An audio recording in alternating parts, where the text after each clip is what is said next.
Coming to you live from my apartment. It's Rob Has a Podcast. And now here's the guy who also doesn't want to hold on to no damn bucket. I am Rob Cesternino. Hello, everybody.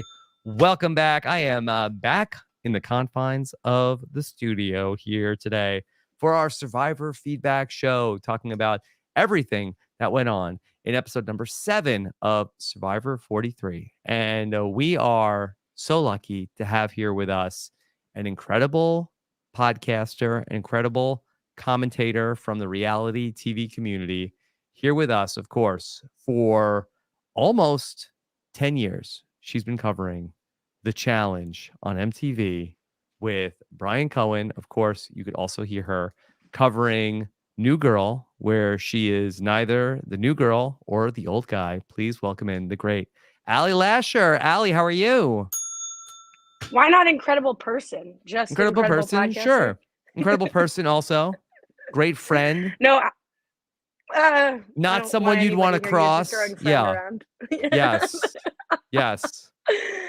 I'm so excited to be here. I'm always excited to be here to talk Survivor with you, Rob. It's a real treat. But you know, dare I say, best episode of the season so far, and here we are. Yeah. Okay. First of all, I was going to say, have we ever had a bad podcast?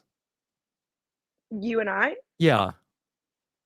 I mean, some people might say. Okay, yeah, so it depends who you ask. Podcast, yeah. But. All right, but no, we always get together for a great conversation about Survivor. Yeah, and I'm glad you brought that up because I was kind of like we just got back from DC, where of course we did the show live. Also, I want to thank officially Stephen Fishback and PG Law for a great episode of The Know-It-Alls this week. I listened to that on my drive home from DC.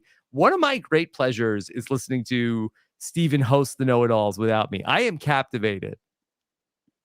It was great. Honestly, I have so much. I could take up half this podcast with praise for both of the Know-It-All versions that happened this week.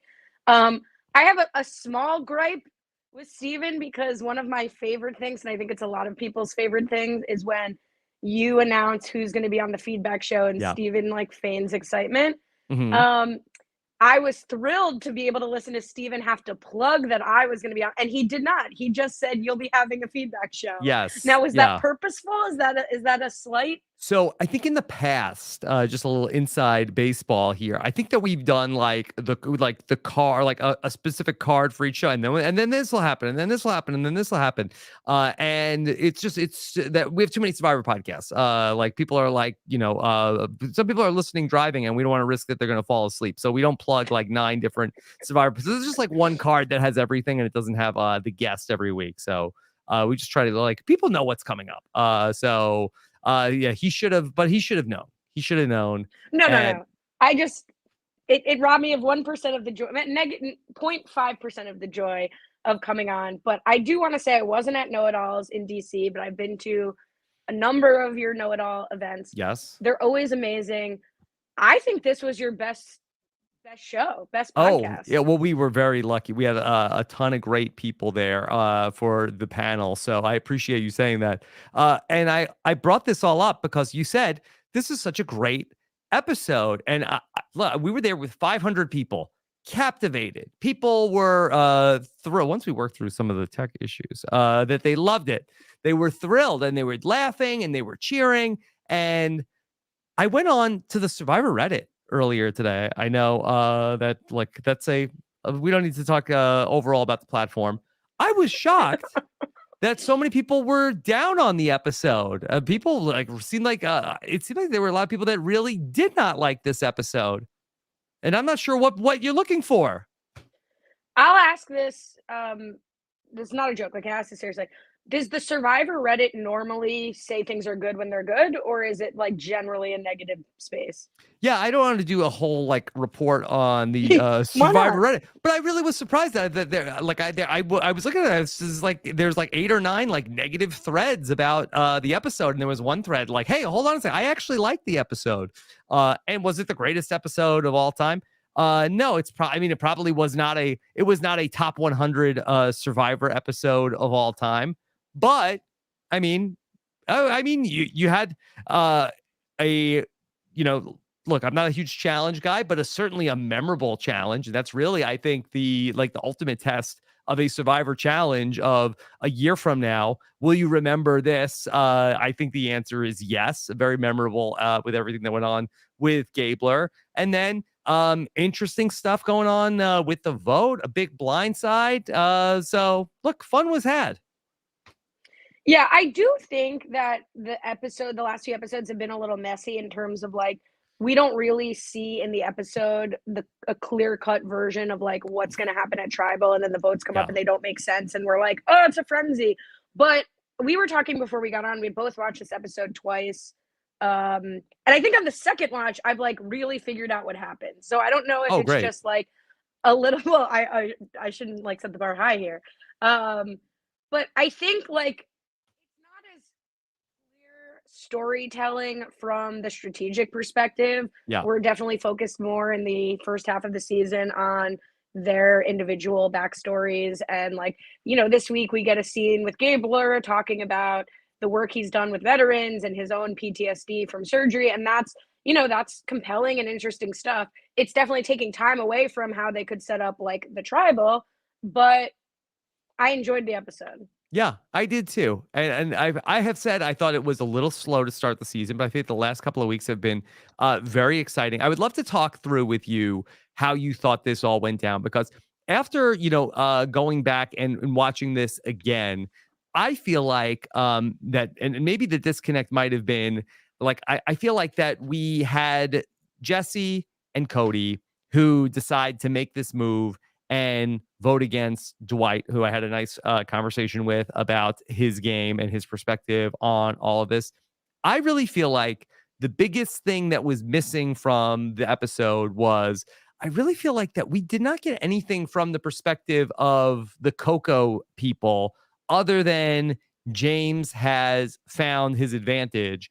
I would have loved to have seen some of the conversations of like what were Carla and Jesse talking about in terms of like that. What made Jesse say, hey, you know what? I'm going to throw my tribe away and I'm going to come and vote with you guys. Did anybody from Coco say like, hey, I think this is a setup. I think this is, how do we know that they're really with us? What if this is just a ploy to get James to not use the advantage? Like, I really think that would have helped. So I feel like we only really saw this from the perspective of Jesse and Cody, and then some of the maneuvering that was going on to prevent the knowledge is power from being used. Yeah, I think there was a real like show don't tell Mm-hmm. situation where they were telling us, Jesse's telling us, Carla and I have this bond, which I love how Yep. Steven's been beating the like they both went to Berkeley drum, and like maybe it was the Berkeley thing, right? It's like they both have this connection. She reminds him of his family, so we're lockstep. But we don't get like really any of those conversations or Carla's perspective. Mm-hmm. Yeah, because I when Steven was going through who should get the fishy for the episode, like I was thinking that I think you could maybe argue a case where Carla could be the person who gets the fishy, where that if Carla is the person who cultivated this relationship with Jesse and gets Jesse to, I mean, through his own will, to turn on his tribe and go with Coco. Boy, this was a great night for Coco. I mean, you can drop the fan fiction drop on me, and I would love it. Trust me. Okay. But here's what I think happened, and I think now I think Carla's an amazing player, so I totally see a version where this was Carla's idea. Carla plants the seed in Jesse's head, makes this happen. It's a Coco victory. However, I think like the fractures started happening on Vessi from week 2. Like I Yeah. think Dwight's biggest mistake in this game is having no vote week 2 and still expending like all of that social capital to try to protect Justine, was it? Um, Yes.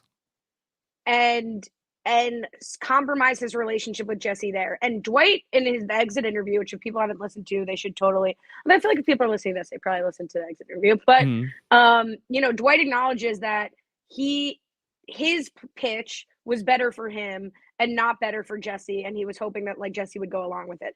And that's the same mistake he made week 2 when he didn't even have a vote.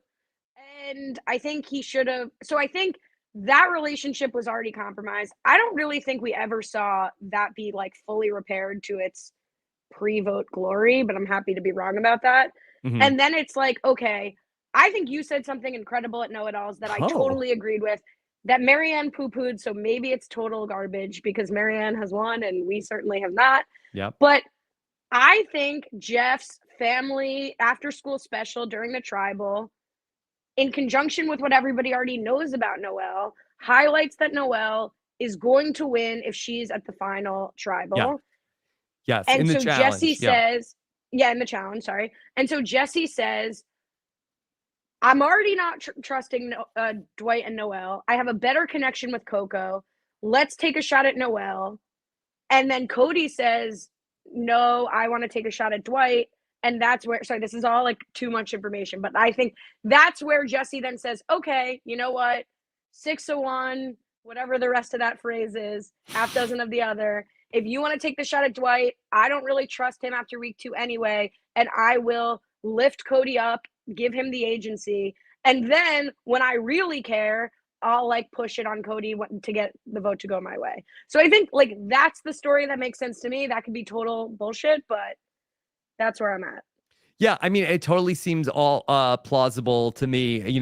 Whether or not they felt like, okay, well, Noelle is like a lot of winner upside. Might even be beside the point. I just think that they just felt like that. Okay, so Noelle and Dwight like were really hitting it off with Janine and with Owen, and you see them in the beginning of the episode. They're really talking to the Baca people. And maybe Jesse and Cody, who maybe have felt like all through the beginning of the game, they were calling the shots. Maybe they didn't like it so much that it seemed like that Noelle and Dwight starts, they get to the merge. And now all of a sudden, the people who were sort of like the junior partners in Vessi are now like making a lot of the decisions. And maybe that was sort of like a scary thing for them. And hey, let's go a different direction where, we're like at least sort of like, calling our own shots in terms of our destiny.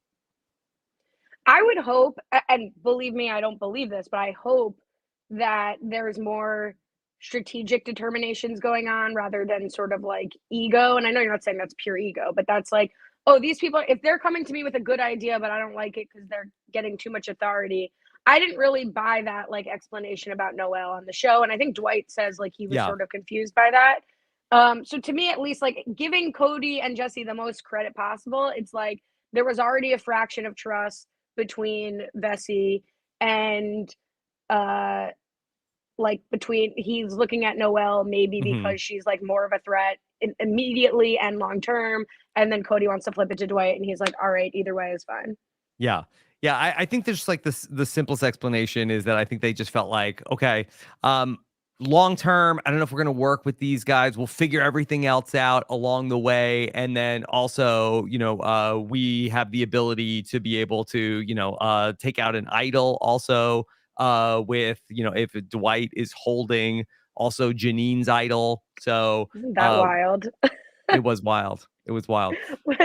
Better to go out with an idol in your pocket, right, than have your idol go out. I mean, it's not better to go out, but like that has to be so devastating. It's got to be very tough for Janine. I want to ask you. So I watched the episode again, and I was really paying attention to Janine and Dwight's interaction at the tribal council. And Janine is in front of Dwight. She's like reaching back. And can you tell, what did you think? What was your interpretation of? Is she sort of like, oh, it'll be okay? Or is she hoping that Dwight is going to pass the idol back to her?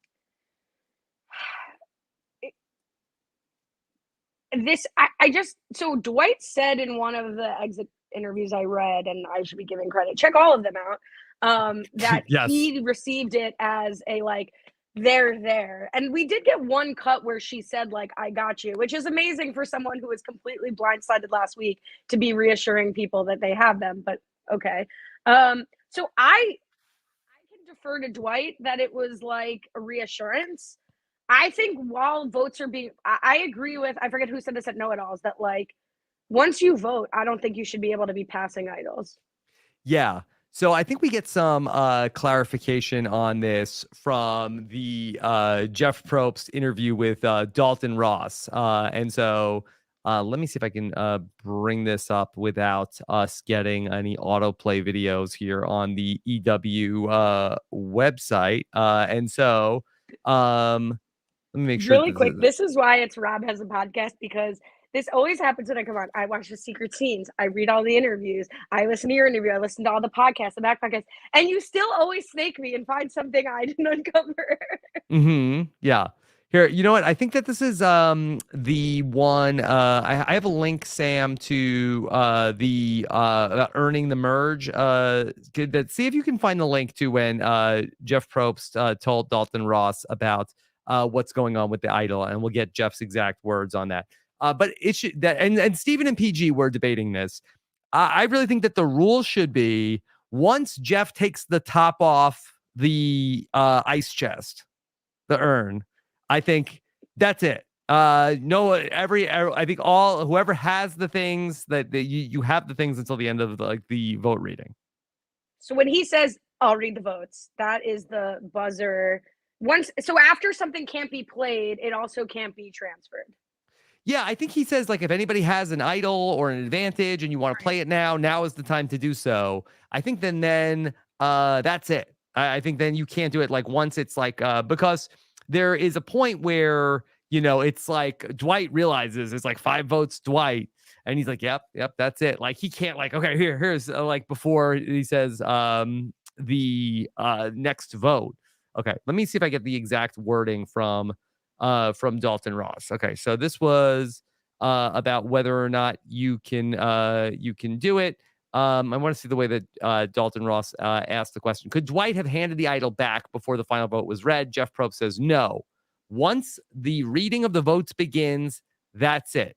That's why I say if anyone has an idol or advantage and you want to play it, now would be the time to do so. That's your window. After that, you're basically handcuffed from doing anything, then hoping it's not you. Okay. All right. So yeah, that's I called it.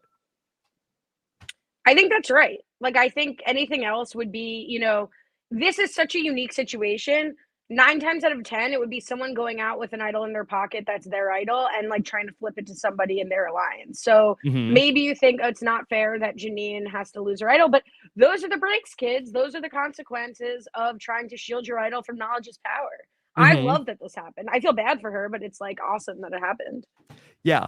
And it shouldn't be that you could just flip the keys to the next. We're this doesn't do me any good anymore. Here you go. It's you're at a wedding and you're gonna catch the corsage, or that what is it? No, catch the garter belt. Yeah. Okay. Who's getting bouquet, voted out next? You're looking for bouquet. Yes. No, but okay. Should we take it one step further? Should we Yes. restrict the sour grapes speeches? When Ellie's going to snuff her torch and that's what you get for trusting Gabler. Are we okay with that? So, all right, good. I'm glad you brought this up because I wanted to get your take on this because I forgot to bring it up on last week's feedback show, but it was in the opening moments. I said, this was so petty.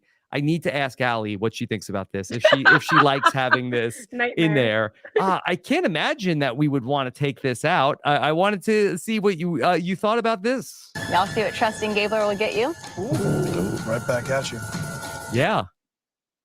You like See, that, that's right? what you get for calling me petty, Rob, or implying that I'm petty, despite my single campaign against various podcasts. But I was watching at the bar with Jordan Kalish and everybody else in New York, and I said nobody likes a poor sport. And I'm an Ellie fan. I'm a big Ellie defender, and I feel like Ellie caught a lot of grief this season that she didn't necessarily deserve. But I don't like a bad sport. I like when somebody goes out and is you got me. Like Dwight said, adventure of a lifetime. I love it. I get the excitement when somebody's Ellie was the least bad of it. I don't like when someone's well, now you have my vote or you don't have my vote. Yeah. I love but it. Especially for her as a pre-merger. You get one last jab in on Gabler. Yeah, I certainly can sympathize with the energy of it, but I think at the end of the day, and I've only ever even when I play like regular games, I'm a very competitive person, and I'm sure maybe I hope there's not a recording of me somewhere on like some RHAP game show or something. Yeah. But I try in Some my like mafia everyday game. life it's a game. It's like you got and you gotta go. Yeah. I just have one small quibble with Ellie's line here. Y'all see what trusting Gabler will get you? Right back at you. Yeah. See what trusting Gabler will get me. It's more like it's not right. I think it's let this be a lesson to you. Trusting Gabler will get you snuffed. Yeah. Was that the issue with that she trusted Gabler? The kind of the issue was, kind of like that she kind of like insulted him. Here's what happens when you underestimate somebody. No, I mean, it's interesting because that Ellie's exit interview was eye-opening because she did trust Gabler, but I think it's like, here's what trusting someone you obviously shouldn't trust will get you. Yeah. Again, I don't think it was that she trusted him. I think she thought that she was like pulling the wool over his eyes and like dunking on him and didn't realize that, oh, no, he actually is very pissed about this whole thing. And I didn't realize that. But even when that comes to light, when he over a buffet of merge goodies is like, all right, so Ellie sucks, right? In front of Ellie's best friend at the merge feast, like, and that comes out, she goes then and thinks she's still going to vote with him at that tribal. Ali, if I may do something very Akiva-esque right now, my wife has come into the room looking for batteries, and they are in the 4th drawer over here. Okay, there is drawers that's underneath my desk, and close the door when you leave. If it was going to be Akiva-esque, it would be I need to ask my wife for batteries. It's not tell her where the batteries are. She's here in search of batteries. You good? Okay. All right. Say hello to Ali Lasher, Nicole. Batteries? Yeah. I don't know. She's here. Hi, Nicole. Here looking for AA batteries. Okay. All right. I guess you have kids with like toys and stuff. Yeah, I have no idea. All right. This is a great question. Something I've been waiting to talk to you about all week long. Okay. I was so happy that we had you here in general. I'm so thrilled that you're here on the Feedback Show, but especially on the week that we went from Ali Lasher to Ali Gabler kind of came up to the surface. Okay. Ali Lasher meet Ali Gabler. It's so funny because it's so funny you say that because although shout out to who said Carla Dial or something. Carla Dial, yes. That was amazing. I was thinking like, is there anything I could do with that? Because my dad once, this is not a good story, but whatever, it's live, you can't cut me off. My dad once sent me an email out of context. The subject just said Ali-Gator, and it was like a picture of me pretending to get my arm stuck in like a miniature golf like alligator. Yes. So obviously when he said Ali Gabler, like I had a chuckle, I like felt that way.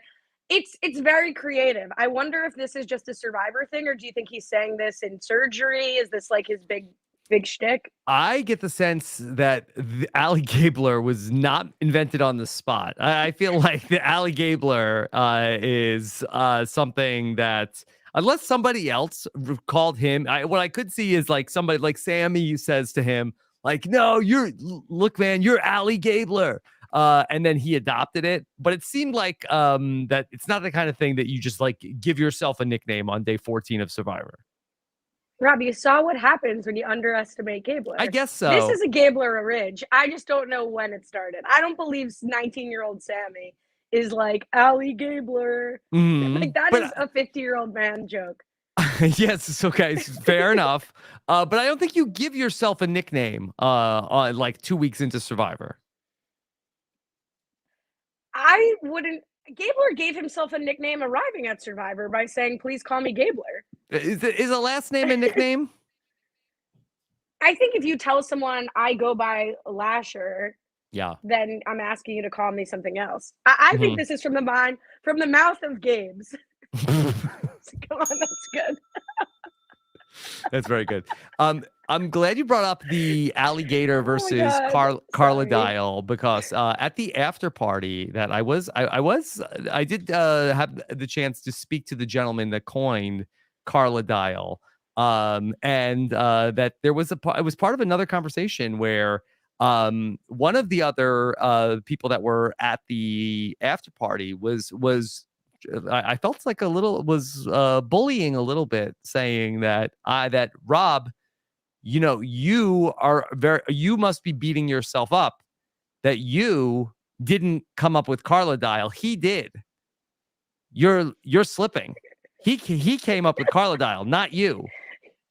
You're gonna drop a hard B on me over that? That's bullying. No, I'm tongue in cheek. But I can't find another verb to describe.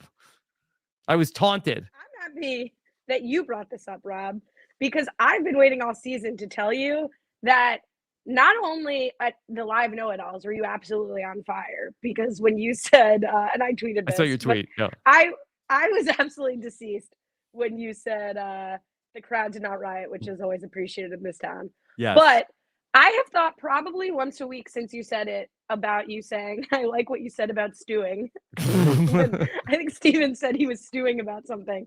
Like, you've always been funny, but I think you've fully come into your comedic power this season. So thank you.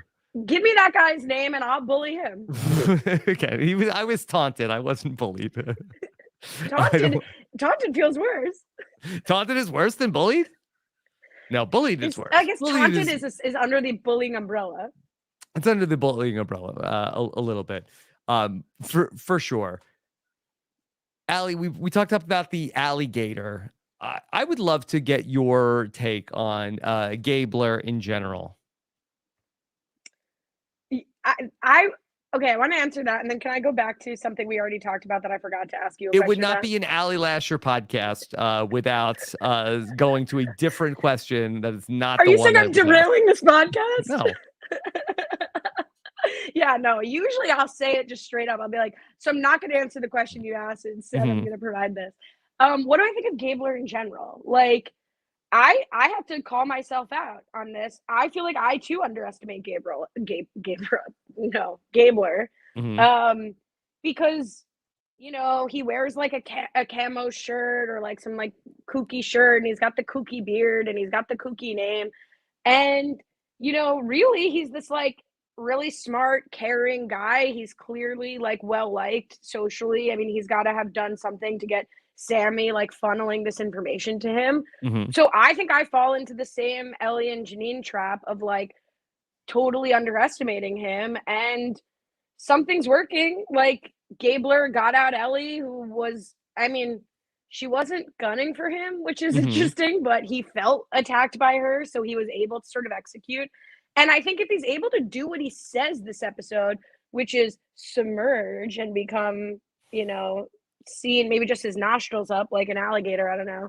I don't really watch Nat Geo, but I think that would be a great play. Like that, I would be more worried about a Gabler who comes back and says, that's right, I call the shots, I'm running this game, and who's my next victim? Instead, he's like, I took a shot. Was it necessary? I don't think so, but he took the shot, it connected, and now he's going to sit back and figure it out. Now, he's on the wrong side of the votes here, so we'll see how it goes for him, but I'm medium impressed with Gabler. Okay.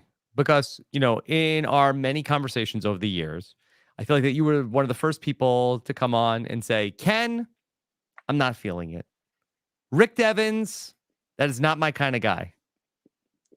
I was wondering if Gabler you're pro Gabler. Rob, you thought, who's the most like Ken this season, and you went to no, I just feel like that you have called your shot previously in different seasons of, okay, here's a person who is a little bit of a fan favorite at the time, but I am going to, plant my flag. I'm not the biggest fan. Yeah, no, so it's interesting. I'm looking at the cast I have printed out here, and while nobody really jumps out as my favorite, I have some favorites. I really like Owen. I really like Jesse. I really like Carla. I don't have anyone I'm like Sam. I like a lot of these people. I'm not dying for any of them, and I'm also not super anti any of them. I think it's, okay. Now, Ryan. I'm looking Ryan, and I got one eye on the side to Ryan, but Why is Ryan getting the side eye? just because like this is more last week's episode. Like Ryan went cuckoo like for Cocoa Puffs or whatever. Yeah, for cuckoo for cocoa. Cuckoo bananas. Yeah. Like he went off the rails a little last week. Or I'm gonna throw the challenge to get rid of Cassidy. You know, I'm just falling on my sword, Jeff. Like I don't know if he's only seen season 1 of Survivor and now he's just back, but no one I like have. I was gonna say no one I have a personal problem with, but I shouldn't have a personal problem with any of the people on the television show. Is that damning that there's nobody that you are super hot or super cold on? For the season as a whole? Mm-hmm. Yeah, I mean, I don't like to be negative about Survivor. I like to be negative a lot, but about Survivor. But, you know, was it the most exciting pre-merge season? Absolutely not. Yeah. Right? Like, what's your gut saying on the early ranking of the first half of the season? You know, it's hard because I feel like that I really do like this cast, and I think they do a really good job with the cast, but I feel like it was a little bit of a snoozer in terms of the first half of the season, which, you know, the good and the bad of that is that there's a lot of really compelling people that are still left in the game, and there's a lot of game left to play out. You know, they always say with Survivor, you know, oh, we write down everything that's going to happen ahead of time. Nothing is like impromptu. But I do wonder if, you know, if they do have that ability, if they would have like, you know, pulled that merge lever like a little bit early, just like, all right, let's cut to the chase a little bit. Yeah. I mean, I think I have a lot of questions for you later on about where we go next. Sort of like, I don't know if we can preview the what to expect when you're expecting an episode of Survivor podcast that you do, but I have. This is your show today, Ali. We could do whatever you want. It's always my show. No, I think it sets up a lot of interesting questions. I think this was a really interesting episode, maybe one of the first where we really saw where the chips were falling. I think Sammy says it in this episode, like half of us were immune last week and half of us weren't. So like now we're really seeing where the cards are being played.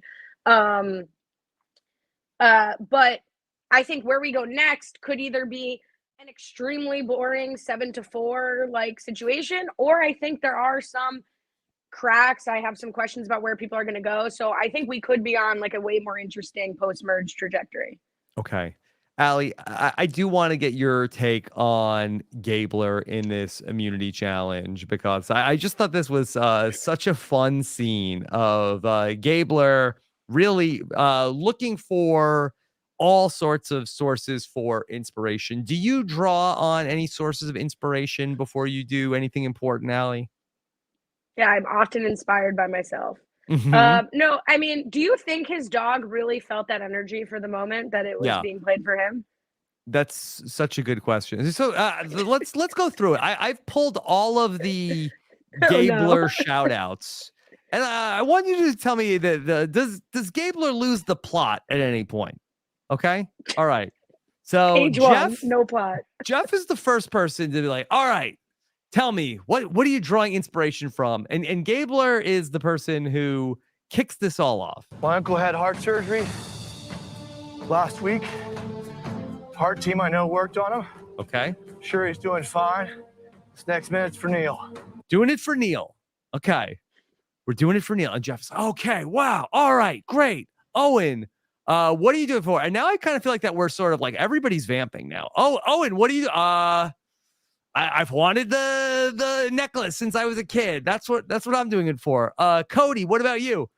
Oh, I lost a wrestling match once. I'm looking for redemption on that. But Gabler's got more. All right, he's doing it for. Yes. I have a question about the first round. So firstly, you told me, Rob, you were on Survivor. I work from home now twice a week, and when I'm not at the office, I don't know what day of the week it is. Like, how does Gabler know, like, remember not only the day of the week, but the date, and knows exactly, like, that's amazing.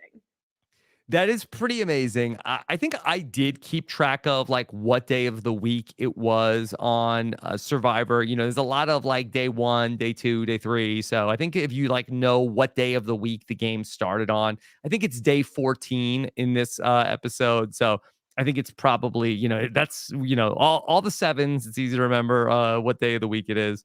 So I think that's probably what's going on. But he maybe it was a couple of weeks ago at this point. Once I was sequestered, Neil. like literally once I got on the plane and they took my phone, the calendar gone. Mhm. But like, forget it. Owen, I feel like, is the most relatable. Like that's Sure. what the Survivor fan would say. That used to be enough, right? Like people used to be really excited to get the necklace. That used to be sufficient. Now Not apparently anymore. it's the least motivating. You're Least gonna lose if motivating. that's all you Owen was have. the first one out. Owen, do better. Find something better. Find something more motivating. All right, but that wasn't all, because Gabler, course not. that was only worth. Look, with all due respect to Neil, that was only worth 1 minute of motivation. Only 60 seconds that you can think about Neil. We got to keep coming up with more stuff. Okay. All right. How about Lester? Gabler's doing it for Lester. Let's do this next minute for Lester Tenney. He's a war hero. Okay. Passed now. Survived the Bataan Death March. Went to a prison camp. 5 years in captivity. Made it home. Found out his family was told he was dead. His wife remarried. He had to remake his life. But this was a tough break for Lester on a number of accounts. Where is the this is what Sarah Koenig should be looking into. Like that I would listen to. Yeah, make the Lester movie. I mean, Lester should get more than a minute. I mean, he was a prisoner of war for 6 years. They thought he was dead, and he came home and his wife married somebody else. Now, you cut out the rest of it, which I think we're all fine with, but where he starts equating soldier, I don't love when somebody on reality TV equates service in the military to being on a reality show. But I enjoy hearing these stories. I think Lester's story has to be told, and for more than a minute, certainly. Yeah, I think Gabler, you could have done 2 minutes for Lester. Well, here's the thing. Should have been worth 2 minutes. If you say you're doing 2 minutes, what if you drop, especially right in front of Noel when he does the minute for Noel? It's what if you drop during that minute? Oh, yeah. Yeah. You lose her jury vote? You couldn't hang on for a minute? Yeah. Okay. All right. Then, well, look, Gabler has got more. He's got more minutes. He's gonna keep going. Okay. 6 minutes for Idaho. This minute's for Idaho. The whole state. Whole state only gets 1 minute, Gabler. I mean, yeah, that's the one I wrote down in all caps. When he said that, I fell out of my chair. This minute's for Idaho. Should it be sure electoral votes? Should California get more minutes than Idaho? Now, does this earn him some sort of honor in Idaho? Is the mayor of Idaho, governor of Idaho, going to hear this and be like, "You get a key to the state"? Do they do keys to the state? I don't know if you get a key to the state, but it was only Idaho's got to be one key. Yeah, one key to Idaho. I mean, it's here's the key to Gabler that for us helping, he should be giving Idaho something. I mean, they helped him for 1 minute. I'm imagining it's carved out of a potato. That's all I know about Idaho. Potato key. All right. After Idaho, next minute's for Alaska. Alaska gets 1 minute. Boy, Ali, was this kind of like a bar mitzvah? Candle number 5.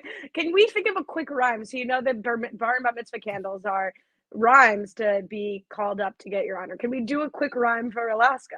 What do you? Oh, Alaska. Okay, I've got one for Idaho. Yes. Yes. I really like potatoes, and this is where they grow. So please come up and join me, the entire state of Idaho. Yes, 1 minute. There you go. Yeah. We don't know why Alaska got the shout out from Gabler. How many times do you have to go to Idaho I can't get over Idaho. How many times do you have to go to Alaska for it to earn a minute in your Survivor motivation? I've been there once, so that's probably worth a minute. Yeah. Okay. Would you be able to draw a minute in the challenge from that? It was beautiful. Yeah. It sounds very nice. Yeah. Okay. All right. All right. After Alaska, I got some Navy SEAL buddies that I went to high school with, and this minute is for you. Okay. Navy SEAL buddies I went to high school with. So wait, was Gabler in the Navy SEALs? Unclear. Well, he didn't. He described the veterans in his family, and he didn't say himself. So these are men who were Navy SEAls who he knows that he from went to high school with. Yeah, I don't believe They that. went on to be Navy SEAls. He knew them Yes. before. Yes. Okay. Work. Love Okay. that for Gabler. All right. Now here's where, Ali, with all due respect to Gabler, I think he starts running out of things to dedicate the minutes to. He was going so long. Cody put him to the brink. He was running out of good things to dedicate minutes to. You're saying this after Alaska and Idaho is when you say he left. I don't know. Look, let me play it. You tell me. Maybe I'm off base. This one's for my dog, my furry-faced son. This is for my dog, my furry-faced son. Rob, as a dog owner, yeah, you certainly not me. Yeah. I find it alarming that dog is where you raise the flag or throw the flag, because most people would put their dog like number one on this list. Not if you have children. Well, I know a lot of people who would put their dog before their child, but like, okay, so number, spouse, child, dog, Alaska, Idaho. Like, I don't think those. I guess it depends on how big of a dog guy Gabler is. I mean, it's his furry-faced son. So I wish somebody would say that about their son. Like, do you think Akiva's mom would say that about Akiva? His furry-faced son? Or your mom would say that about you? My mom would not say that about me. But I think Gabler always talks about his daughters. So maybe that's his son is the dog. Okay, all right. Then here's one where I really don't even know where Gabler was going with this one. Okay. I know a small man. He has the same name of these Louisiana forest sprites, Muzzy. They call him Muzzies, and he was my roommate. What is this small man you were referring to, Gabler? Does he know you call him that? Do you know that my best celebrity impression is Muzzy from the commercials? So obviously that took me out. I don't think that's who he was talking about. I don't think he was talking about a language software program for children. Yes. Okay. Now, when he says that he's a small man, do you think he means in stature, or is he like very petty? I think he means petite. He's a petite man. Maybe he's also petty. I find short men petty and petite. Petty, so yeah. Yeah, that would be good. Like a good hashtag for somebody. It sounds like a show that Kirsten McGinnis would do a podcast about. Yeah. like a dating show for short men. Oh, see, I thought it would be like a CW show that maybe her and Mary would be podcasting about, petty and petite. Like Pretty Little Liars. The Young and the Restless. Yeah. Okay. The petty and the petite. Yeah. Okay. But let me just make sure I get this. Okay. I know a small man. He has the same name of these Louisiana forest sprites. That I know a small man, and he has the same name as what? Did you catch this? I know a small man. He has the same name of these Louisiana forest sprites. Muzzy. They call him Muzzies, and he was my Louisiana roommate. forest rights? I don't know. It was his roommate named Muzzy, and he's small. I don't have a roommate, but if I did, or when I did, I definitely didn't start with describing them physically before I just said my roommate. Like, you'd think he'd say my former roommate, we called him Muzzy. He was a small man. You wouldn't start with. He's not tall. Yeah. So, but give it up for Gabler. He did it. I was gonna come here and rip this man who's doing it for Muzzy. Yeah, he brought so many shout outs. So appreciate it. Speaking of Gabler, yeah. Going back quickly to the vote tonight, not tonight, Wednesday. The open question I have is why not? I know Gabler was immune, but why his own? This is where I still have a question mark. Is like, why not vote out one of the Baca? Yeah. That's my last question there. How's that for a hard pivot back? Great pivot back. I will answer that question, but not before I mention, thank goodness Gabler got on Survivor and not on Big Brother, because every eviction night we would have heard Muzzy, what's going on? I'm going to give a shout out to my dog, the state of Colorado, and also all of my friends back at Local 32. and everybody at the supermarket Piggly Wiggly. Taryn, the feeds that you're depriving Taryn by saying thank God he wasn't on Big Brother. Are you kidding me? Like, listening to that man talk about you liked Lester's story. For the people who brought you Lester, comes probably the longest list of crazy stories that he would be talking about. He would give some great shout outs. Okay. All right. Why didn't Cody and Jesse vote against the Baca people? I think that maybe they feel like, all right, like, well, let's just make our move here against Dwight and Noel, who we've kind of had some beef with going back to the Justine vote. And maybe we can still like work things out with the Owen and Gabler. Maybe not Janine. Maybe Janine seems kind of close with Dwight, but maybe they feel like that, Owen and Gabler might still be up for grabs, where like if you screw over Dwight and Noel again, I don't know if you can get them back. I think that's right. And even if your plan isn't to start working with the people you've scorned here who remain, like the Baca people got more screwed by Sammy and then equally screwed by everybody else. Yeah. Like it's more of a personal betrayal against the two people on your own tribe that would remain. So better to like shrink that down to one person. Yeah. And the other part of it, going back to, okay, like, let's figure out what we're going to do next. Like, I feel like if this was like really old school Survivor, you're really looking at everything like by tribe lines. It's like, okay, well, why would you go with the other 4 people? You're only 2. When you get down to the final 6, they're going to, and even if they have Sammy with them, okay, there's 4 Coco and there's only 3 of you who aren't in Coco, in the 3 people that voted together. But I think you're probably going to, even if Coco holds strong with the 4 of them, you're going to need some of those Baca people ultimately. So like when you get down to 9, you could Cody and Jesse and Sammy vote with Owen and Gabler or Janine. And so I think you can sort of reconnect with some of those people who are going to want to stay in the game. What are they going to do? Also vote with Coco to, I guess, vote against you guys? Yeah, no, that makes sense. They're going to be at the bottom, and I think they're going to like be looking for like anywhere to go. So I think that for, Cody and for Jesse, I think they did flip, but I think that they're in an interesting position to potentially flip back to the group that they voted against once Noel and Dwight are gone. Interesting. Okay, well, I don't know if we can jump to this, but that is really my question about what's Sammy's plan, and do you think that that's really what's going to happen with, because I don't see that happening with Jesse and Cody, but I'd love to see that happen. Yeah, I think Sammy might be the most interesting player in the game position-wise, because he has voted correctly on both of these votes. And he is somebody who I don't think that people are expecting a lot from. And I don't think that they realize how many connections he has in the game. And he really, could go anywhere.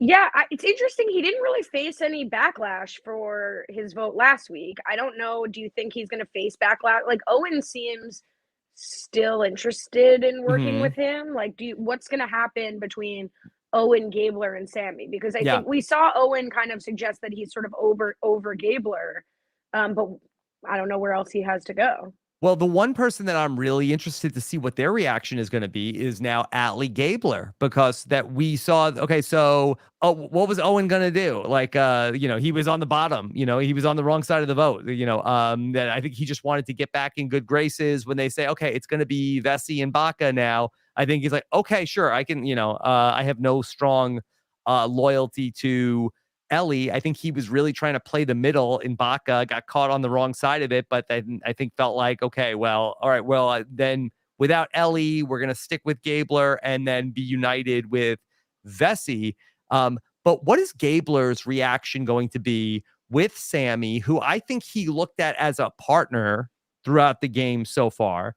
And now Sammy presumably did not clue Gabler in on what was going to happen in the vote. I think Gabler might be a little pissed. I mean, going off of what Ellie said in her exit interview, if Sammy was able to spin betraying her and giving all of her information to Gabler in a way that she said made sense and made her trust him, then I have a lot of faith in Sammy's ability to sort of talk his way out of this. Mm-hmm. But he needs to, because I don't really see what's really for him on this side. Like, I don't see him having really close relationships with anybody in this majority that he voted with. I think it's going to be pivotal for him to swing back. And if he can get Jesse and Cody, great. But it depends on really, I guess, how much we believe Jesse's narrative that he's really locked in with Carla. Mm-hmm. Yeah. It's going to be interesting to see what happens. I really feel like, as far as Jesse and Carla goes, and I think that they've played the two best games out of any of the players in the season. And I talked about the other night about how I feel like that they've been on this like parallel trajectory in the game, but I can't see it ending in sort of like a Dom and Wendell scenario where they both end up at the end. I think one of them is going, like, it'll work for a few more rounds, but one of them will take a shot at the other one sooner than later. Do you agree with that? I completely agree. And that's what I have on my little map here. Showdown. It's Mhm. got to be. One of them's got to hit the other first, because I just don't think that they're too locked into other two, strong twos or threes in their own alliances. So I just don't think they're going to get together at the end. So yeah, I think it'll be Carla.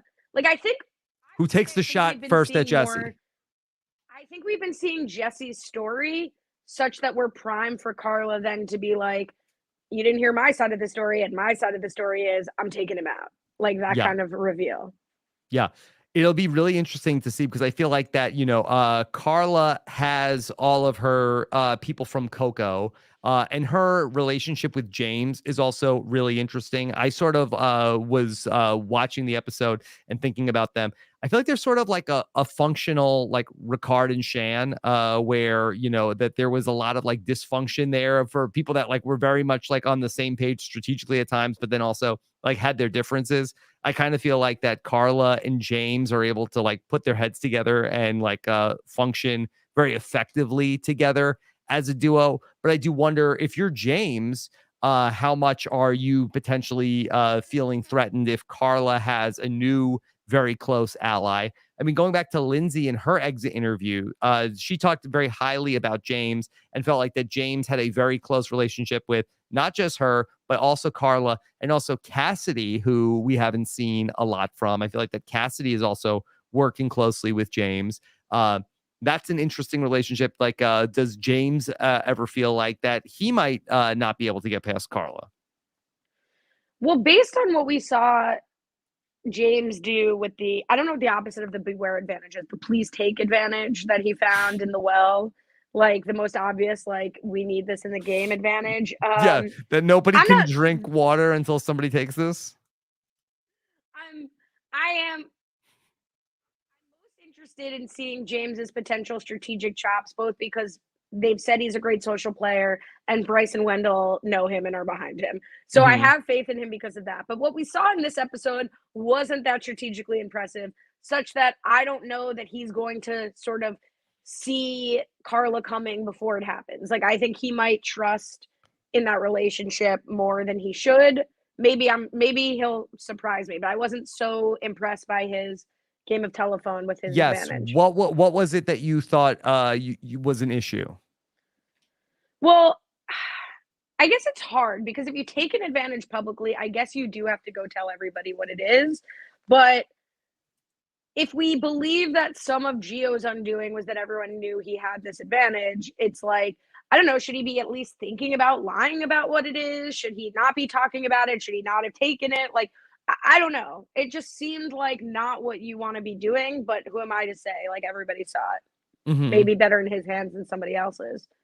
Yeah, it was so interesting that he got the knowledge is power, and then also like didn't just tell Carla, but also told people like Cody that he had the knowledge is power advantage, and so really like let the word get out very quickly that was the thing. And it seemed like with the knowledge is power, especially where we've seen it undone in previous seasons where very few people even knew that it was in the game. even one person knowing has led to the undoing of the person with the knowledge's power the previous 3 times. I wonder if there's something that's more like proactive that James could be doing sooner than later about the knowledge's power. Should he just like take somebody's thing and get it over with? I was gonna say, do you have to do it at tribal? I think so. Yeah. So then, okay, then it's like, can he throw it in the fire? Like that sucks, but like, should he be doing that? I don't know. Maybe I take it all back, and maybe because of the group of people who saw him have it, Hmm. people on both sides knew he had it. Then he has to go. Then all he can do is be like, well, I'll tell them first. Everyone's gonna know anyway, and maybe Hmm. I get a little bit of credit by saying it first. Yeah. If everybody on that side had all the information, and this is kind of like an audacious move, should James have used knowledge's power on Dwight? Okay, if they were confident that based on the information that Sammy and Jesse had about whose idols and advantages were where, should he have just played knowledge's power on Dwight and taken the idol that Dwight had from Janine before voting Dwight out of the game? Yes. I'm like trying to think if there's any reason not to do it. Like, is Janine going to be more pissed? She's already deeply on the bottom. James seems to have no interest in working with her. Mm-hmm. You have an idol, but everyone already thinks you have knowledge is power. I mean, is there some advantage to having knowledge is power in the game so that the idols are being shuffled? Like, and people don't feel confident using it because the holder. Okay, this is the only thing I can think of is like Dwight presumably would never have used Janine's idol, even if he wanted to, because it was like an honor Mm-hmm. system. I gave it to you. So maybe if you hold knowledge is power, all of the idol holders are giving them to someone else for safekeeping, such that none of them are being played at tribal. That's a real big stretch because like all it takes is Jesse being like, or Cody being like, Jesse, give me my idol. I want to play it. Mm-hmm. So all of those wasted words are to say, yeah, I don't understand why James didn't use it. Okay, but because that Leslie brings up a good point because the whole point of the vote was to blindside Dwight. Okay, but unless you are not confident in how the votes are going to go, there were 7 votes against Dwight. So unless you were concerned that, oh, Dwight's going to play his shot in the dark now, or there's some other idol in the game that is unaccounted for, which there is not. I guess that Noel could have played the steal a vote and they could have stolen another vote that gets it from 7-5. I guess it gets to 6-6 potentially if Noel steals a vote. I guess. But here's the thing is that James wasn't one of the, like Dwight by his own, exit interview said he knew he was catching James's vote. So you're not revealing that Jesse and Cody have flipped by stealing his vote, by stealing his idol. And but Noel has a steal a vote. So I guess there is the possibility that the vote would have been there's 7-5. And so if they don't do a vote split, that if Noel takes James's vote and then uses James's vote to vote against James in that spot, you could have a potential 6-6 tie at the tribal council. You think that's going to be triggered by somebody who's on the other side of the alliance? Yeah, there would be so much confusion. I don't think it could work out. I do think that if you're going to vote him out, you might as well take his idol too. I also don't think it's a dead giveaway. Like ideally, you'd vote somebody out whose idol you stole, but he's not even stealing Dwight's idol. He's stealing Janine's idol, and everyone knows that. So it's like, to me, not as direct of a target as like the Xander Liana situation. Right. So, yeah, I think that in hindsight being 2020, that maybe you should just go ahead and do that. You're blindsiding him anyway. You're voting him out anyway. Why not take the idol too? Again, and he's not going to be on the jury, so it's interesting. It'd be an interesting move. I have one other question about just sort of like the fate of next week's episode. Yes. Is there any ongoing tension or any possible little fault line still between Ryan and Cassidy? I'm not sure. I'm not sure if there was ever a real fault line between Ryan and Cassidy. I sort of feel like that Gio and Cassidy seem to have some sort of friction. I don't know exactly what it was over. I asked Gio about it in his exit interview that for whatever reason, they were not vibing. Ryan was Gio's best friend. And then I think that he just felt like, okay, well, we don't like Cassidy, but I don't think we've ever heard Cassidy say anything bad about Ryan. And Ryan, other than throwing the challenge, I don't feel like he ever said anything that was specifically negative about Cassidy. Didn't it get back to Cassidy that Ryan was doing his little act, that it was him because originally the target was her? Maybe. Yeah, you know what? That's right. She was basically, she was pretty insulted that those guys were, or at least Ryan specifically was acting like that he was, falling on his sword. So, maybe if just grasping at straws of like what could be the breakdown of this big alliance. Mm-hmm. I don't know that they're in the best. And Ryan's sort of like a loose cannon, right? Like he gets an idea and he like runs with it, and sometimes that works, like last week, 2 weeks ago, and sometimes it doesn't. But I'm really excited for next week's episode. Okay, let's get into some. We've been talking about a ton of great stuff. We haven't played any of our feedback questions. Let's go ahead and play a feedback question. This is from one of our listeners. This is from James. Okay. Hey, Rob, it's James. I had a question concerning James kind of getting painted into a corner with having to tell everybody about his advantage. Would it have perhaps been a more prudent move to lie about which advantage he had? Since many of the idols in the game right now have been put together with beads, he could have easily made a fake idol. Would this have been a better play than revealing that he had knowledge is power? Would love your thoughts. Thanks. Okay, Ali, should James have had a cover story for what advantage he got? So it's interesting. I love the idea. Even when we were talking before, I was like, should he lie and be like, I lost my vote? Like, wouldn't it be fun if someone lied about not having a vote, but then they have their vote? But like, I think ultimately the lie is harder to pass off, especially with your close allies. What if the close ally is like, pulls Daniel Strunk, is that his name? And is like, let me see the paper, then you're in trouble for no reason with your close ally. And I think the reason I'm leaning against the lie is, Dwight seemed to just figure out odds are it's knowledge is power without having the information. So I think, what is he going to say it is that anyone's going to buy when the whole tribe seemed to already think it was KIP? I do have, I think, what would be a plausible cover story. All right. It is please. One of the lamer Survivor advantages, which we haven't seen in a couple seasons, safety without power. I'm gonna head out of here. Yes, Jeremy Collins. Yes. Jeremy Collins had it. I believe it was offered to Janet in season 39. She didn't take it. Jeremy did take it. He was able to avoid getting voted out as tribal council. Nobody's voting out James if he has the lame safety without power. Now maybe he tells Carla. Maybe he tells Cassidy, his closest allies, what it really is. But maybe for everybody else, like, oh, what did he get? Oh, it's just safety without power. It's good. Literally called without power. Yeah. But here's the thing. I think also one that's only being it's a small advantage. So infrequently, it's like, I want to read the rules of that. Like, what if somebody asks you that? Mm-hmm. Someone you're aligned with says, like, everyone knows you have it. Let's see the paper. I'm so curious. What do you have to leave before? Do you have to like, what if somebody stickles?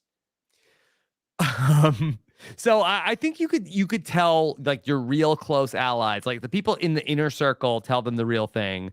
And then like, see, that's what I don't like. Yeah.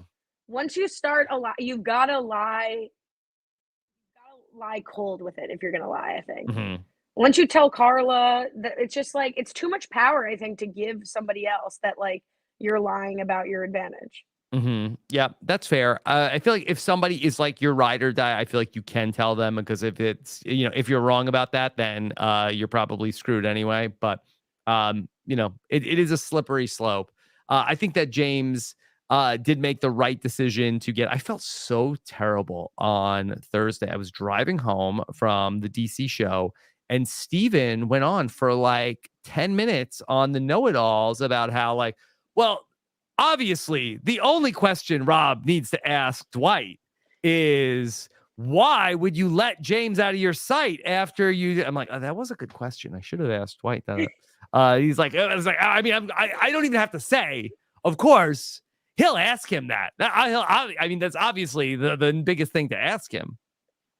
Then he was doing the scheduling. Steven. Like, is he talking to them tomorrow? Oh, he is talking to them. Oh, good. Okay, then he will ask that. Yeah, then he will ask that. I had to call Steven. I say, Steven, I just wanted to apologize. I'm sorry, I did not ask Dwight that question that you said I should be asking him. I felt like a very small man. He's got your phone number, right? He could have sent you a text and said, "Can you ask Dwight this?" He said next time he'll send me a text. Yeah. But all right, and we've all learned from this. I mean, but yeah, I mean, it was that was kind of rough, and Dwight even said that in the exit interview. I didn't ask him this; he told me unprompted that he had the chance that he was at the camp by himself. He could have gotten it, and he didn't. Yeah, that actually, I didn't understand him saying that like he could have taken the actual physical thing. Yeah. Why wouldn't you take it if then nobody would know that you had it? Like, maybe people did see James. It wasn't the bottle that tipped them off. Like, I don't understand. Yeah. In fairness to Dwight, he's a younger guy. I think he might have just been in his head a little bit of, I didn't want to play the idol because it was Janine's idol, and we just blindsided her best friend, and I wanted to show trust to her, and then we said we weren't going to do that, so I didn't want to go and be the person to go and take the thing. Like, I think he was very concerned about the perception that other players had of him. And I wonder if maybe that he was just like overthinking things a little bit. Yeah, I mean, it's hard, like, trying to be a good person in general, but certainly in the game of Survivor. Yeah, and he seems like a super nice guy. Oh, totally. And maybe like Dwight is a perfect person of like somebody that could return again. I know we're kind of away from returning seasons, but could return and be like, all right, this time I'm not going to worry about all of those things, and I'm just going to like go for it. Like, if he could have a reset, I think he would play a little bit differently. Okay. I've got a question from one of our listeners. Caleb wants to talk about the knowledge is power. Okay. That it's a little bit of a longer voicemail, but he's makes an interesting point. Hi, Rob and Ali. This is Caleb again. I was on the feedback show a couple of weeks ago asking about knowledge is power. So I thought it would be fun to come back and ask about it once again. Survivor Twitter seems to think that since we have not seen it played, that knowledge is power has been a fail, a flop, whatever you want to call it. But I personally think that it's serving its purpose. It's creating chaos. It is voting people out, or I should say getting people voted out. So I would love to see your thoughts. Also, as a viewer, I really want to see it played out. It's kind of like the shot in the dark. Like, it's like a looming, is going to happen? Is it not going to happen? So I think that these are still successful, even though they have not been successful to the players, because they keep us viewers invested. We want to see it happen. And it also causes interesting dynamics in the game. But I would love to hear your thoughts on it, especially Rob, as someone that has played the game. Do you think that it has been a failure since no one has played the advantage the way it's supposed to be played, or do you actually think it's serving the purpose that the producers want it to? Thanks. So thank you for all that, Caleb. Okay. Ali, what's been your opinion on knowledge is power? Is it working for you? I believe the question was for you, Rob. Okay. No, I mean, it's fair. And I will answer think you answered this question on Dwight's exit interview, right? Yes. You said it's like being played exactly as the producers would want it to be. Yeah. People are hung up on, is the advantage working or not for the players? Survivor puts idols and advantages into the game at such a frequent clip because they want to see them misplayed. The purpose of the advantages are in the game so that people play them incorrectly. And I think they love that. And so they're 0 for 3. I think they'd love to see it be 0 for 4. And then they're like, oh, can anybody ever play it correctly? And so it's a very powerful thing, but it is something that has, tripped up a lot of players. And I think that they feel like that's always going to be an exciting episode of the show when somebody has a thing and then other players are sort of like trying to outmaneuver the new thing that's in the game. And so I think they love it. Yeah, I think the Xander Liana outcome is optimal. Is that somebody plays it and it's a fat no, versus someone gets voted out with it. Or I mean, we haven't seen what's going to happen with James yet, right? No. Did I? And that was with we haven't seen yeah. And Drea and Mike also. That Drea asked Mike for his idol, and he said no. Yeah, exactly. Like that's the ideal outcome. So I think you're right. They would like to see it happen again with James.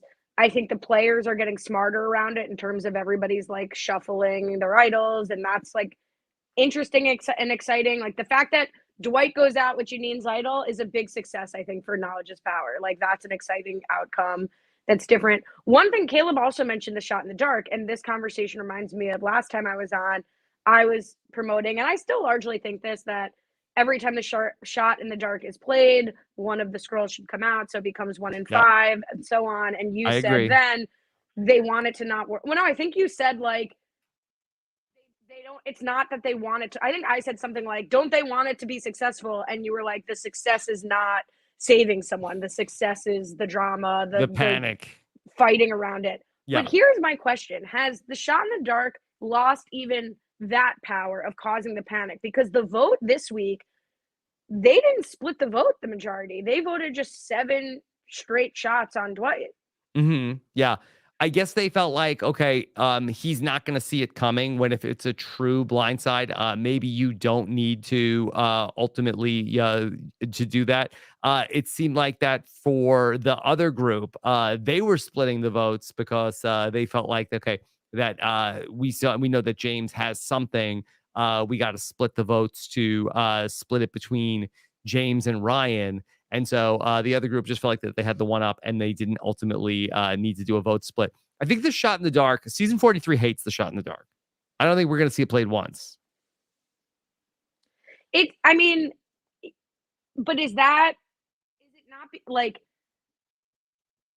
because the players are doing a really good job maneuvering around the shot in the dark and convincing everyone that every vote is a blindside, or is it because like nobody's even thinking about it anymore? I think nobody's thinking about it. I really feel like, and we only saw the one time in season 41. I think in season 42 that maybe they like really hyped it up in the preseason. They're like, hey, everybody, shot in the dark. It's a huge thing. You've got, if you think you're going home. Because then we saw like what Zach played it, Mariah played it. Like it came up like 3 or 4 times, like in the beginning of the season. I think Tori played it.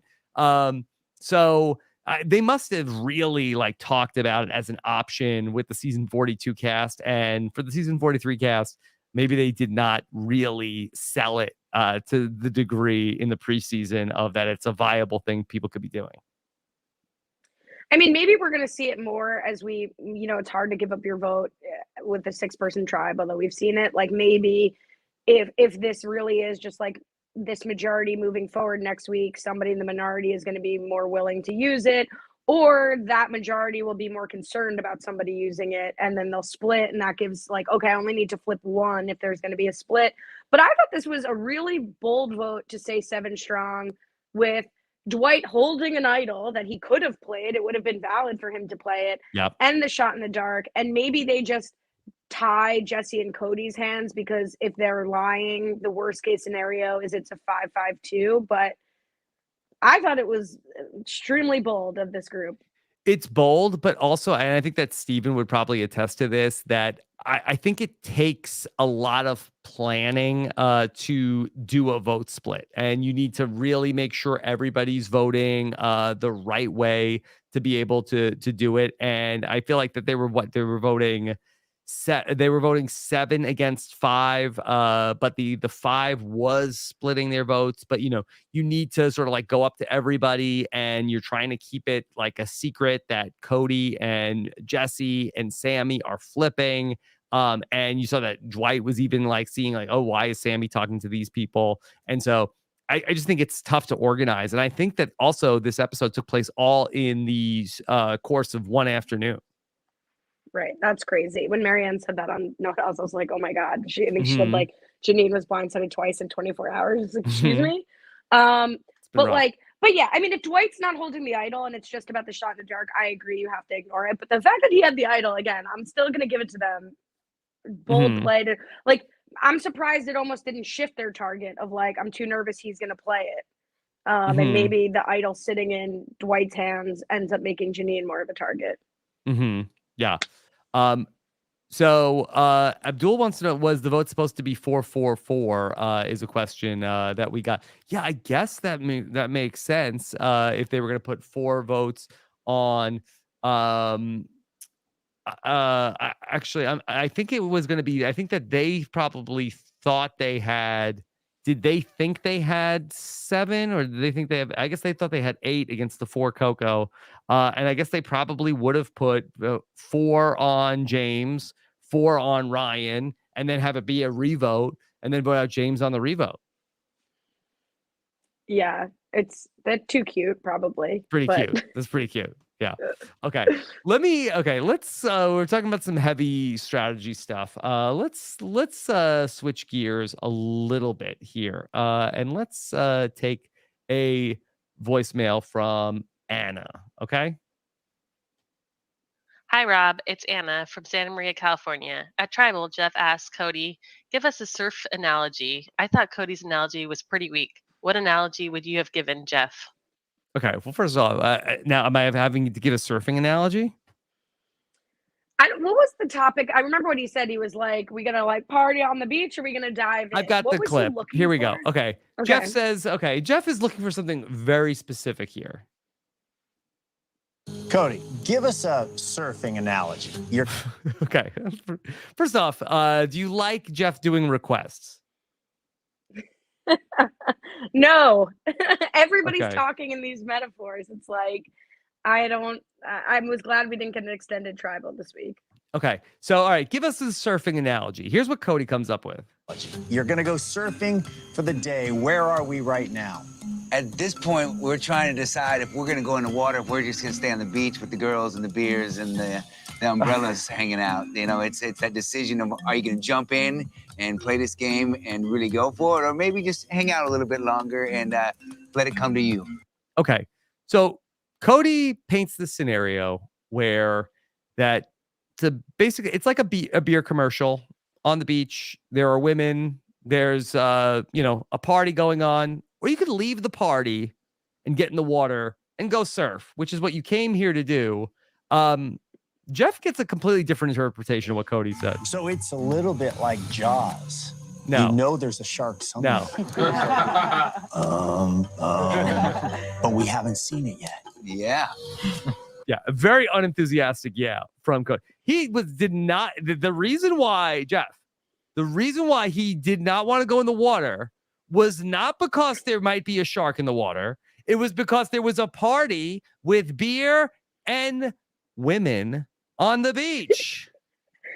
Women. Mm-hmm. Yeah, so for anyone who listened to the RHAP episode we just did about Akiva Wienerker, there was a fake answer about being kosher / vegan, and Chester said that that's the answer that people who aren't kosher think about kosher people. Mm-hmm. To me, a fear of sharks or consideration about sharks is what people who don't surf think about surfers. Like, if you surf, you're probably really not that concerned about sharks. Certainly not every time you get in the water, but it's the first thing I would think about. So I think Jeff's a little off base. Right. Jeff, very, very concerned about the sharks. Also, does Jeff accurately know the Jaws theme song? Let's see. Let me see if But we haven't seen it yet. Yeah. Oh, well, hold on. I went back too far. Okay. All right. Bum. That's not Jaws. We're not all professional Juilliard trained mouth trumpeters, Rob. Yes. Not everybody Was can it do a copyright issue and they have to pay money for the Jaws soundtrack? Yeah. Yeah, it's so. Can we do a podcasting metaphor? I think I'm not quite sure what. Are you asking me Jeff for a was podcasting asking. metaphor? Well, you said, do you have to give a surfing metaphor? I think you could do, to answer the question, you could do maybe a podcasting metaphor. Okay, where are we at right now in the podcast metaphor? So here, let me just make sure I'm going to answer the question correctly. What is Jeff asking for? Cody, give us a surfing analogy. You're going to go surfing for the day. Where are we right now? At this point, Where are we right now? What kind of question is this? All right, Rob. All right, we're give us a podcast metaphor. We're doing a podcast right now. Boy, Jeff, it's like there's a show and we don't know, but people are talking about it, but it's not. We don't know if there's enough interest in it, and so maybe we're gonna get together and get a panel going, or maybe everybody's gonna be busy and it's not gonna happen. That was for this season, or how this podcast is going? No, this podcast has been incredible. All right. I think for me, I would say right before this vote, it's like I just watched an episode of The Challenge, and it was sort of like nothing really happened, middling, predictable elimination. Okay. And I'm going to come on and I'm going to pull out some of the old questions about, the season overall and where we're going in the future, and then put it all there. Yeah. The classic relatable. That's my Jeff impression. Yeah. So, yeah, I think it's very hard to just give me an analogy for where we're at right now. Okay. Can you give me an analogy for where we're at in this podcast? Okay. As a podcaster or as a surfer? I think you can have the benefit of like any other survivor and just come in with whatever analogy you want. Because I think it would be very meta for me to give you a podcast analogy about where we are in this podcast. Like I wouldn't know how to give you an analogy that was about the thing that I'm giving an analogy about. Like I think it's not an analogy. Yeah, it's like, okay, well, it's like we're an hour 22 minutes into the podcast. It's going really great so far. I need to fit in another commercial break at some point in the podcast, but I want to make sure it's at a good spot. And we got a bunch more stuff to get to, and I'm sure Ali doesn't want to do a 3-hour podcast, so I got to figure out where to go next. No, that's an internal monologue. Yeah, I think it was an analogy if you were like, I can't make an analogy about the thing that I'm trying to make an analogy about. I think if you just replace me with like Shannon Gus, and then it's an analogy. Like it's like when I'm doing a podcast with Akiva and we're an hour and 22 minutes in, and I've got to fit in a commercial break. Like, yeah, I could compare this to a RHAP. It's like okay, well, it's like we're an hour and 20 minutes in, and it's going really great, but I don't know how much more Akiva has left. He's gonna run out of gas at some point, so maybe we should just jump to the mailbag. But maybe because we still have a lot to get to, we're gonna try and see how many other things we can cover. Ding. I guess so. Great job. Bum. Okay. But I did love Cody's very unenthusiastic at the end. Yeah. Whatever you say, sir. Yeah. Is Jaws a timely reference? Do you think that they the Sammys of the world know Jaws, or is Jaws timeless? Oh, I gotta call Who Weekly and ask if Gen Z knows is Jaws a who or a them. I think Jaws is still the quintessential shark metaphor, shark in the water metaphor, right? Yeah, I think I would guess. I think that young people know Jaws. What about it's like Sharknado 3? Like the sharks are in the tornado, but you don't know, right? Like if I'm like just youth consultant. Yeah, I bet my kids probably know what Jaws is if I ask them. So I bet they do. Okay, Jeff's tapped Isn't that into more what of a the young reflection people. on you? Maybe. Maybe Like, maybe like your normal kids know, parents. it's like Normal parents no, don't I teach didn't their mean kids that. about I meant Jaws. it's like your parents know about you would use Jaws. Like, yeah, I need to ask more like a 15-year-old, like someone responsible for their own pop culture references. Yeah. Jill says Jaws came out in 1975. No, I don't think they've seen Jaws. But I think they know that Jaws is a shark. I guess they know Get your it. kids up here. Yes. Dominic. Yeah. Okay. I'll FaceTime him. Okay. Let's take a question. Speaking of animals, let's take a question from Brent the Shower Man. Hey, Rob and Alligator, Yeah. not Ali Gabler. This is Brent the Shower Man. I'm wondering, are there any other animals that any other castaways should be putting in their name? And is this the closest that we've gotten on Survivor to BB Comics? I'd love to hear your thoughts. Thanks so much. Bye. How funny would it That was be great. if Survivor did BB Comics at some point, like at the final 7? Especially because Jeff would have to like unveil them, and that would kill me. Like, I feel like Jeff would love it. By the way, when you said speaking of animals, and then brought in the Shower Man, I thought you were calling him an animal. Oh, yes. Speaking of animals, and then I like understood that the question was about animals. Yeah. Okay. I'm looking at these names. All right. We already got the Carla Dial. So that's already taken. Is there anybody else? The Snowell Owl. Snow. Yeah. The Sam Meerkat. Oh, that's good. Or would it be What Sammy about- Snake? No. It's got to be that. Then we could just be like Dwight Dog. Like that's Dwight not. Dog. That's not it. Yeah. I kind of thought when Gabler said he was doing it for his dog, I thought he was like going like Randy Jackson, and I had a friend that he was doing it for. My roommate, my dog, Muzzy. Doing it for my dog, my furry son. What about Georaph? Georaph? Okay, yeah, that would be good. It's like they'll never hear me coming. I'm the Georaph. Cassadeer? Oh, okay. Yeah. Could be something. Snow and Owl. Mm-hmm. It's all the same one. Mm-hmm. Yeah, this was pretty good. Yeah. Okay. Oh dear, we could share. Okay. All right. How about another voicemail? Okay. From another friend of yours and mine. Av has a voicemail. Hey, it's Av Sinetsky, and I have a question about the choice to show us the methodology for choosing the pairs for the challenge when, in the end, it was just going to be drawing rocks. So, like, who cares? And my theory is that this is the edit foreshadowing a future real rock draw to kind of tie that all together. That's my theory. What do you think? Okay, Ali, do you think Av is onto something, that this is going to be Chekhov's rock draw, that this is foreshadowing for a future rock draw in the season?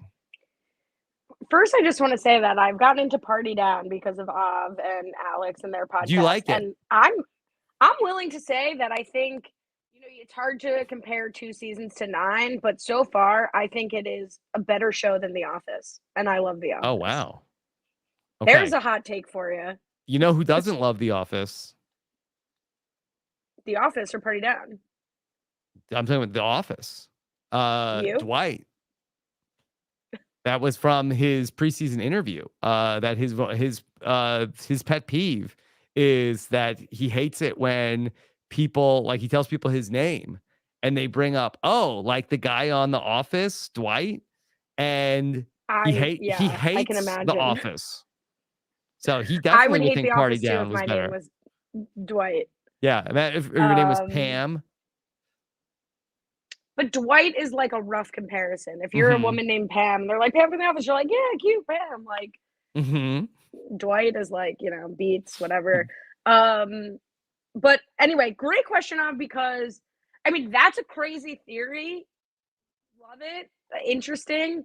But I really want to talk about how that can be be improved because I think that the mechanism could be improved barring something from the challenge on MTV. But to Great. answer the Chekhov's rock question, I mean, wow, that would be a really interesting foreshadowing moment. But I also think like, what's the alternative? They erase this whole mechanism they've proposed and just like show teams of two and pretend they were randomly assigned. Mm-hmm. Yeah.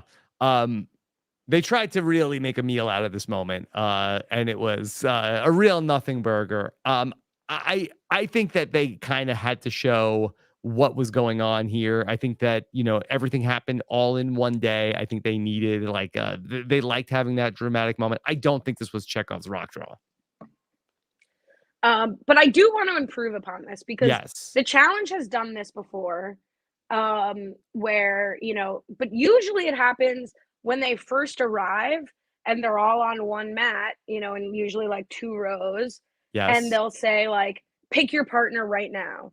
And we see a little bit of, some people just grab people and that's who you're with because you don't want to say it. But we see some of the bigger head honchos like CT famously rejected Cam and said like, "Tell me why you think you should be my partner." And she was like, "I'm amazing, I'm an asset, I'm great." And he was like, "No," and he picked somebody else. Mhm. And I think if they had gotten to the challenge and we're all lined up or ideally in 2 rows of 6 and said, "Pick your partner," it would have happened quicker and there wouldn't have been, definite drama. But it still leads to like maybe one person would reject somebody else or you'd see who somebody would grab right away. Because I think the payoff of this challenge is not only like offending people by who you pick and don't pick, but they really, I think, wanted like the mega like physical people to be like, "I only want to be with another physical person," and then you get got because you're competing against them one Yeah. on one. Yeah. No, I agree.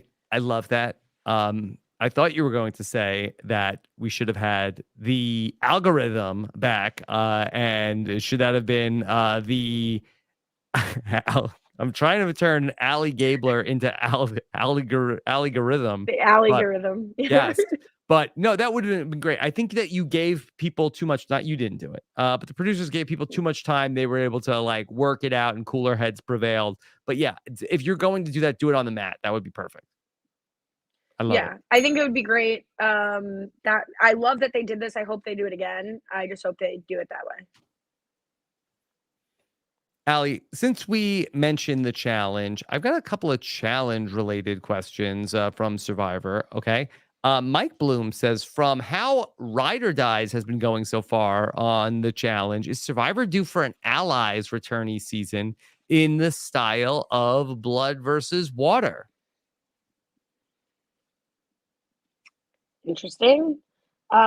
Gives them a lot of flexibility in casting. That's something the challenge is not even pretending anymore. Like they're like, these 2 people talked like 3 times. Here they are as Ride or Dies, the most important pairs.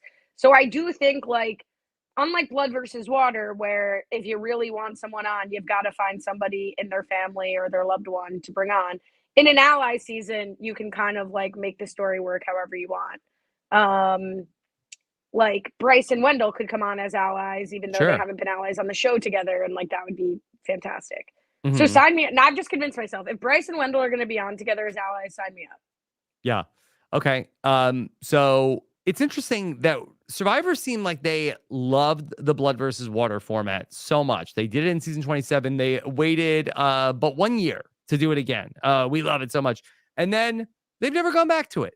Interesting, right? It is interesting.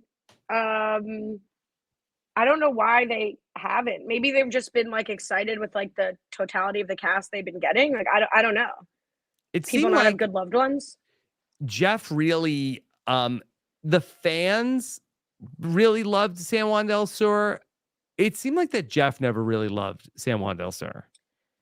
That's so bizarre because like so many great people have come out of San Juan del Sur too. Mm-hmm. Yeah.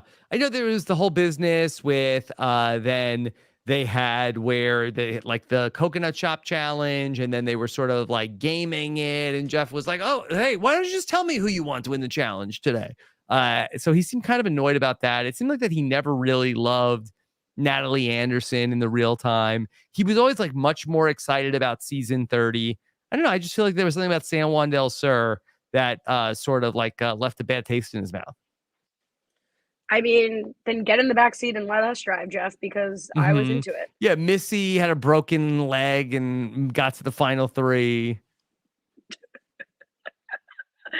I mean, but do we erase that wasn't the only blood versus water season, or he just thinks with new players he would prefer a blood versus water with alumni and he doesn't want to have returnees? I don't know. I don't know what the issue is, but we never did it again all through the 30s. I mean, those are the two things that I've been very surprised about in the last 5 or 6 years of Survivor, was that they went away from blood versus water if they seemed to love it so much, and they never did another second chance vote after they seemed to really get a lot of enthusiasm out of the second chance vote. No, I mean, I agree. Just as a general matter, I'm surprised. I was surprised when Jeff said we're like getting away from returnees generally, particularly as we're stacking the deck now with these like amazing casts that we've had in the last few seasons.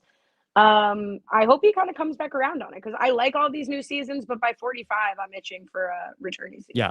I think that he softened that. I think he mentioned to Dalton Ross in the preseason that he would be open to returnees, and even returnees that are from season 40. And in fairness, if that was Mike Bloom that he said that to, again, read all of Jeff's interviews. How dare you? Yeah. Okay. Let's see. Where should we go next? Scott has a question. Would Akiva be a great Survivor negotiator? I'm not sure what negotiating happened in this episode. I imagine that has to come from the heels of the Wienerker I hardly knew her, right? The Diet Coke. No, Akiva would not be a great Survivor or anything.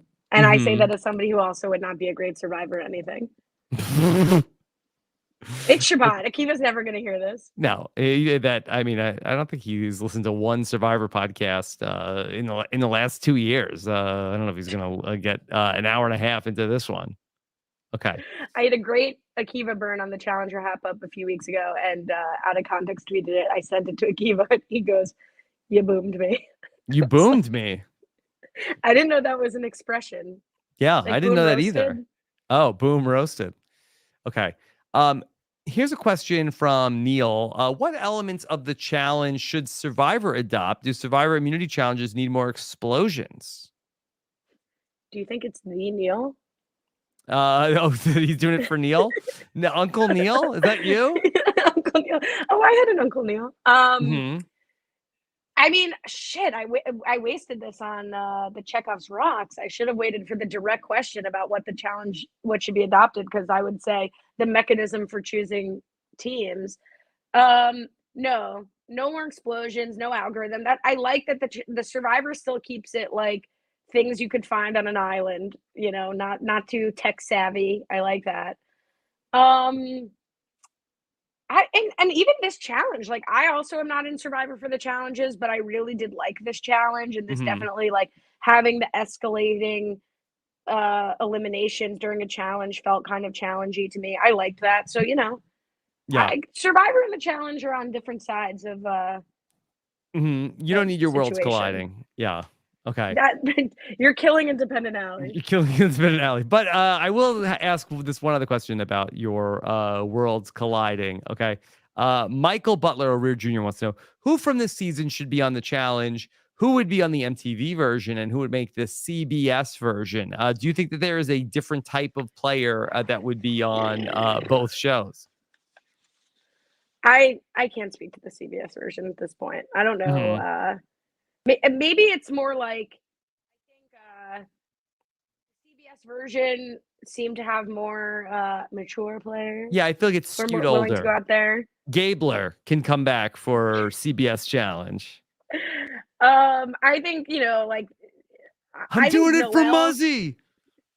I think Noelle comes to mind as someone who would be very interesting to have on the regular challenge on MTV. Challenge. Right. I think Dwight could be on the MTV challenge.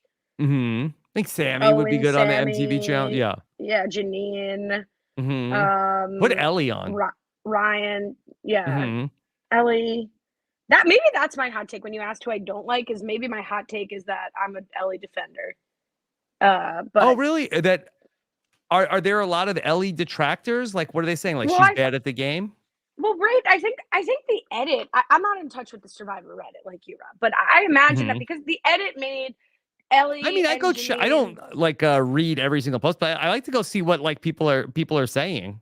I'm not shading you for being up, but that was not Hmm. meant to shade. It was just like I'm saying I'm not. I don't have my ear to the Felt ground like a like Jeff taunt. Probst. I'm Hmm. not out on the street like Jeff talking to the people about this. I just felt like my sense from watching at the bar in New York, or like just the edit, like would give them the dodo music, like these women think they're in power, and really like the men are orchestrating their demise behind their back. They think they're pulling the wool over Gabler's eyes. Sammy's already told them. What really frustrated me is like the scene where Janine and Ellie are talking to Sammy about trying to trick Gabler to understand the rules of the idol. And Sammy seems on board with the plan until Janine says, no, Ellie's going to do it because Ellie has a better relationship with Gabler. Sammy gets offended, feels like a lot of egos involved there. And we get a confessional from Sammy saying, like, I'm going to, like, I can't believe she said that. Like, whatever, I'm going to go tell Gabler. Hmm. Whereas I think if she had played to his ego and said, like, yeah, Sammy, you should do it, made him think it's his idea, he probably would have been on board with it. That would have worked completely differently. This move ends up being her whole demise. But then, let's say she gets to the final, she gets no credit for the moves. So it's like a very you're damned if you do, damned if you don't, if you're a woman on Survivor. That's not a new take.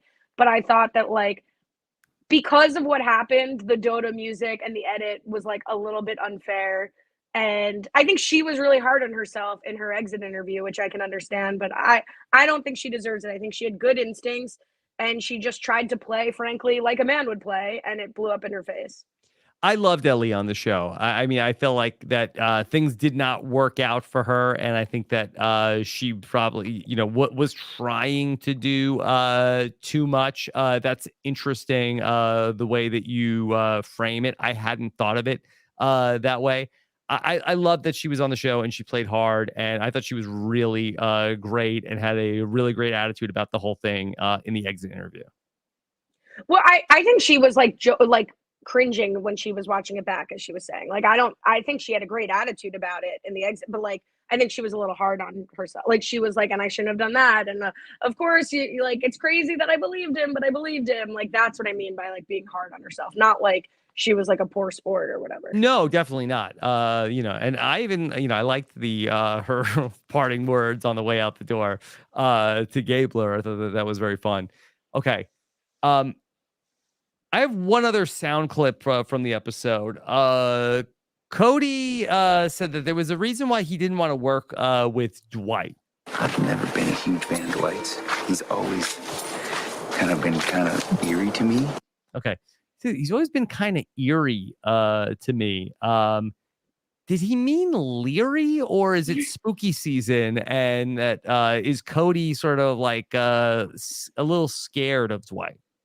Maybe it was a metaphor. It was an analogy. Yeah, I don't know. I actually really didn't like that scene again until I like convinced myself that it was all about sort of the week 2 separation. It felt very arbitrary. Like Cody's like, yeah, I've never trusted him. He's eerie. Like, what does that mean? I'd like to hear more about that because it seems weird. Not Yeah. my favorite rationale for someone being voted out. Yeah, and Dwight gave some other context about that. He felt like that Cody always referred to him as the strategist, went to Coco, told everybody, hey, Dwight is the strategist. And so Cody, for whatever reason, seemed to never really want to be in any sort of working relationship with Dwight. Do you think that eerie. Cody felt like Dwight was giving salesman vibes because of The Office? Like Dwight Schrute. Oh, is he a salesman? Yeah, I never trusted that Dwight from The Office was trying to sell the paper and everything. So, yeah, very eerie. Oh, were they in Erie, Pennsylvania in The Office? They were in Scranton, but I can't imagine it's far. Yeah, it's close. It's close. How close is Erie? They were gonna get here from some Pennsylvania patrons. Dr. Amanda's gonna come in and let me know. Dr. Amanda, how close is it? How close of a drive is it from Erie to Scranton? Okay.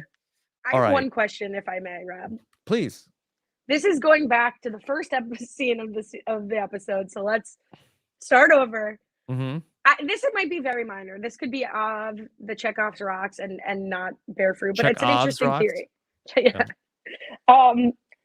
So Janine comes back and she's all like, "Oh my God, I just got blindsided." Mm-hmm. And Noelle comes to her and says, like, "You need to act like this is a good move for you. This happened to me. Like, go tell everyone." And then Janine goes and tells everyone, "This will be great for me. Thank you so much for slapping me in the face. Like, thanks for pulling the wool over my eyes, whatever." And I thought it was very weird because I think Janine would have done this anyway. And I was like, why are they intentionally giving Noelle credit for this? And I think Noelle has more win equity than a lot of people think. I think this was like an interesting moment where she's comforting Noelle, maybe comforting Janine, maybe sliding into that Ellie spot that Ellie left open.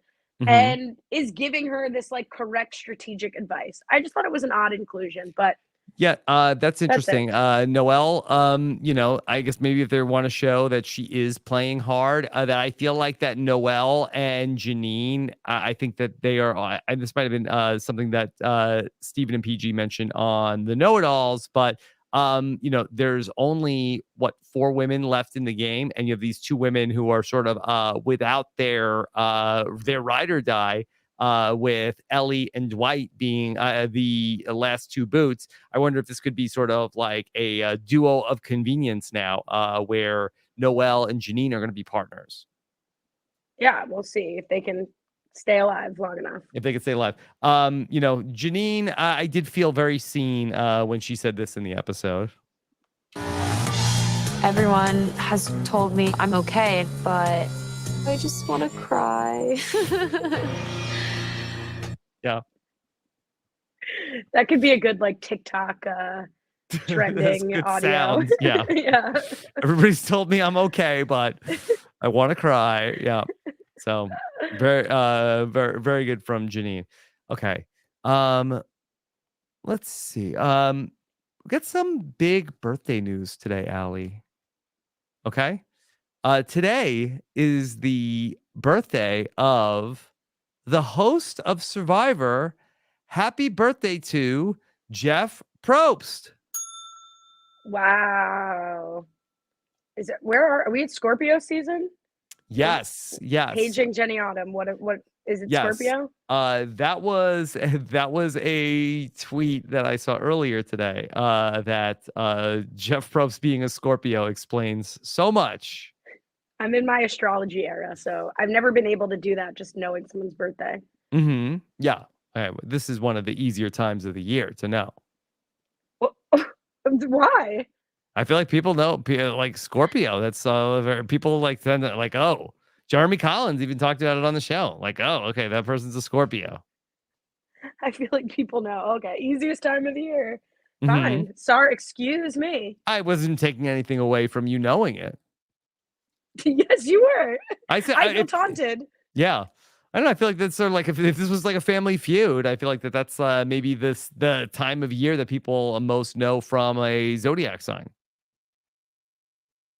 I think it's one of the most like it would be like a top 5 sign that someone would be able to name, but I don't know that they would necessarily know the date range. Mm-hmm. Okay. I'm trying to show you something from the birthday boy here. Jeff Probst is 61 years young today. Our researchers have figured out that Jeff Probst is actually the same age that Jillian was during Survivor Gabon. Bummer. Wow. I don't know how to react because 61 feels both too old and too young for him. Like not for Jeff. Not like yeah. Like I'm like older and younger somehow than I thought. I mean, looks great. Oh, goes without saying. I saw him in 2.5 Men. Mm-hmm. Yeah. So happy birthday That's what I thought you were to gonna pull up, the birthday suit. no, his birthday suit. Yeah, that's true. So Jeff Probst, 61 on Friday. Jeff's been having a big week. Allie, did you happen to catch Jeff Probst on SNL this week? I did not catch SNL this week, sadly. Did you hear about it? No. Oh. It has Yes. missed my timeline. Yes. Oh my God. Yes. So Jeff Probst appeared on SNL. That he appeared as himself during an SNL sketch. That you didn't catch this week. I was too busy rewatching all of the episodes and typing vigorous notes Okay. to enjoy my usual entertainment. Okay. Jack Harlow was hosting, and let me see if I can. Let me see if I can bring up a clip here. Here's a question. Do you think Yes. Jack Harlow knew who Jeff Probst was before Yes. they asked him? Oh. Yes, because Jack Harlow is famously a big Survivor super fan, and Jeff has been trying to get Jack Harlow to come out to location for a long time. Is this serious or this came up during this? This has been going on for a while, that Jack Harlow is a big SNL or a big I don't know if he's an SNL fan. He's a big Survivor fan. So Mike Bloom is no longer allowed out on location for press, and not just Mike Bloom. Like, they don't do the press on location anymore, do they? No, they do not. But they're gonna have Jack Harlow fly out. That was what Jeff's offer was to Jack Harlow, and so you could see that in one of the sketches that here was Jeff Probst. Oh my God! To read the votes about whether Jack Harlow could be the Joker in the wedding. Joker in the wedding. Yeah. Again, do you have to say Survivor's Jeff Probst? I'm Yes. reading this. Why do you have to say Survivor's Jeff Probst? We know Jeff. People know Jeff Probst. I don't know. Well, that's what they did. And I think there was Jack Harlow that like contacted Jeff Probst, like, hey, we need you out here. We need you to come beyond SNL to be in this sketch. So I guess that Jeff gave his number to Jack Harlow, and that's how he got there. Mike and Liana and Frail Mary broke it all down on the B&B this week. So I don't need to rehash the whole thing. But Jeff also was backstage at SNL. And this was a clip that was shared from the official SNL TikTok. Okay. Are you ready to see this sketch, Allie? Okay. Lay it on me. All right. Here's Jeff Probst with all the pictures on the wall. Okay. Here's what Jeff Probst had to say. Wit, outplay, and outlast. And the only way out of here is a medical helicopter. Got it? Good luck. I'm gonna have to run this by my agent. Did you say medical helicopter? I missed the first part. What happened? I think these are the new people on SNL. I was gonna say I don't recognize. I don't anyone. recognize any of them. I recognize Amy Schumer in the photo behind him. Yes, and Larry David also looks like LD right next to Jeff. But yeah, look, Jeff is doing sketch comedy. Okay, I just have so many questions about Jack Harlow going to. So he was invited, but he did not go. He rejected the invitation. Yes, Jeff Probst invited Jack Harlow to come to location, but I do not believe that, to our knowledge, Jack Harlow has accepted Jeff's invitation. Super fan, my eye. You would go if you were a super fan. Yeah, that again, I have to see if maybe somebody in the chat has this other video. Okay, all right. Here's Sam Moore. He's Sammy on the spot. Okay, let me see if I can. This is clear. I'm like blowing your mind right now. Okay, here is. I'm like sort of neutral on this. This is like, I feel like this is a dream. Like, I don't even believe what you're showing. I know this sounds like a Mad Lib, but yeah, this is really a B&B experience now. Yes. Okay. So let me see if I can share this with you. All right. Here is a little bit of what happened when Jack Harlow got a very special message from Jeff Probst. Are you ready for this, Allie? So this is not connected. This is from April 2nd, 2022. This is not at all connected to the SNL situation. Not at all. But there's a bromance between Jeff Probst and Jack Harlow. Okay. Here we go. Okay. It's Probst from Survivor. First of all, congratulations on the Grammy love. I hope you're having an awesome day. If you're listening to the podcast, Jack Harlow is been given a phone, and he's getting a message from Jeff Probst. Okay, Survivor's Jeff Probst. Survivor's Wait, really Jeff quick. Probst. I also Yeah. want to say that upon seeing the message start, Jack Harlow did make a very giddy, cute face of like, "Oh my god!" It's Jeff which is Probst. fun. Yes. And I just wanted to take this moment to extend an invitation. I know you can't play Survivor. I get it. Your career is on fire. But if your schedule had a break of a few days, here's my invite. My treat, grab some of your buddies. You fly out of LAX, we'll put you up in that private suite thing so nobody bugs you. Then you get on the plane last minute, lie down pods. Plane leaves like lie down pods like Akiva does. Yep. Midnight, you go to sleep, you wake up, you're there. And then the helicopter will pick you up, bring you to base camp, which is an 8-minute flight. And then from there, you do what you want. You and your friends can run a challenge. We'll bring out the cameras and shoot it. You can watch the survivors run a challenge. You can go to tribal, visit the tribe camp if you want. And if any of you are surfers, you know Fiji has literally world-class surfing at What about the sharks? What about the sharks, Jack? Think about This it. is like a dad trying to pitch like a thing that like we'll get you candy. You could do this cool stuff. Just like come like it's like a dad trying to connect with his like cool son. Yeah. This is so thirsty. You can do I whatever hate you this. want. You could come to the tribal. You can Bring you your could buddies. push the survivors if you want. Like we don't care. Whatever you want to do. We'll put you up in a luxury accommodation so no one bothers you. Like Jeff, you're rich. You're and famous projecting. and You're cool. projecting.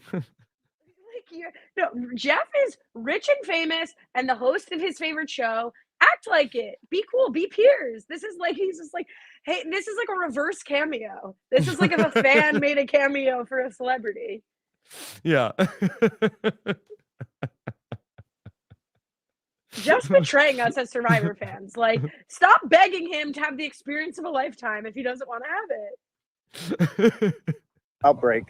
So anyway, that's the invitation. And if it doesn't work this summer, the invitation stands for next year. Any year. Mainly, I just wanted to Just share a come little here. Survivor love and say that from everything I see about you, not only are you talented, and I am pumped for White Men Can't Jump, you seem like a really likable guy. And that is super cool and very key. So I hope you're having a great day today. Jeff, like, he's like asking someone out. He's like, do you want to have dinner? And if Friday doesn't work, maybe Saturday. And if not, maybe I'm just like trying to have dinner myself. It's totally fine. Like I didn't even ask. Or if not, it doesn't have to be dinner. It could be breakfast or coffee or anything. If I could make an analogy, this is like a very desperate man making a really cool pitch seem unattractive. Well, you want me to take an overview? He never went to Fiji, but he did call Jeff to like, hey Jeff, come be on SNL. And I don't know if Jeff got on a plane or what, and then went out and stood on SNL. Do you think he had a lie down pod? Yeah, lie down pod. It's unclear. Well, I'm happy that Jack Harlow reciprocated the love to Jeff because Jeff really, that was a big matzo ball out there. And if he didn't come, tough reject. Yeah. All right. Ali, is there anything else from this week of Survivor that you want to talk about while you're here? So actually, I noticed you didn't have this week in Survivor history. So I took the liberty of preparing. No, did? absolutely not. No, No. of course not. I did not. No, that's it. This was great. This was so much fun. Yeah. Rob. 2 hours flew by. Yeah. I mean, I feel like we covered it. We had talked a lot of strategy. I mean, where do you think this is going to go next? I mean, I don't know. I worry that this is just going to be a couple more of the bottom four being eliminated, and then Carla's going to take a strike on Jesse. Maybe 1 week we get that. The thing that I would say against that is it's an odd numbered vote. I feel like traditionally we see people try to make a big swing at the odd number. No, vote. not next week. I'm sorry, a couple more, and like they'll go off the minority will still get picked off. Like the next 2 weeks will be boring. Yeah. So I haven't really started to do a deep dive into what we're going to expect for next week. But I think this season is going to be super fluid. I thought that the first half of the season was, a little slow. But I expect it to be a very wild back half.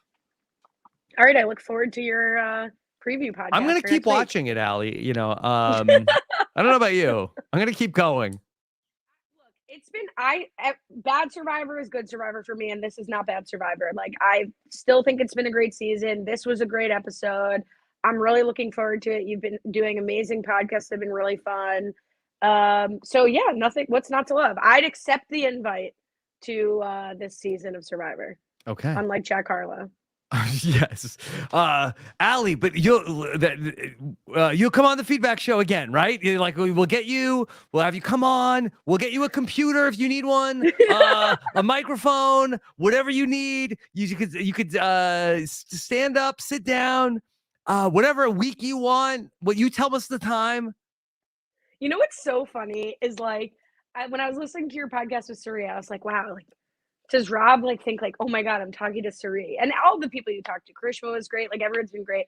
But like, wow, like Suri. And I'm like, wait, but you're Rob. And it's like, I can't believe I get to talk to you and do these. And obviously I've gotten to do other pods with you. And these are always just like, still like pinch me moments. Like, I can't believe I'm talking Survivor with Rob Cesternino.